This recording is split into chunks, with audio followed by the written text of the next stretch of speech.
वसुंधरा news, आपल्या हक्काचे news channel. इचलकरंजीहून Naikba यात्रेसाठी मानाच्या सासनकाठीसह भाविक मार्गस्थ।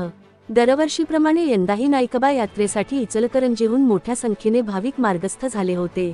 यावेळी इचलकरंजी येथील दातारमळा व जुना चंदूर रोड परिसरातील अशोक माळी, मोहन माळी व त्यांचे बंधू यांच्या मानाच्या सासनकाठीचे पूजन करण्यात आले। सदर पूजन कल्लाप्पण्णा आवाडे इचलकरंजी जनता सहकारी बँकेचे चेअरमन स्वप्नील आवाडे यांच्या हस्ते करण्यात आले। त्यानंतर सासनकाठीसह भाविकांची भव्य मिरवणूक निघाली आणि भाविक भक्तिभावाने नाईकबा यात्रेसाठी रवाना झाले। यावेळी शेखर शहा, आयको स्पिनिंग मिलचे संचालक मुकुंद माळी, माजी नगरसेवक युवराज माळी, प्रमोद फाटक, नागेश पाटील, संजय आरेकर, सुभाष शेळके, भाऊ सावंत, किशोर माळी, अनिल माळी, प्रकाश माळी, राजेंद्र माळी, निलेश माळी, पंकज माळी, पवन माळी, पांडुरंग म्हातुकडे यांच्यासह परिसरातील अनेक मान्यवर व भाविक मोठ्या संख्येने उपस्थित होते।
सबस्क्राइब करा आणि परिसरातील ताज्या घडामोडी सर्वात आधी बघण्यासाठी बेल आयकॉनला क्लिक करा।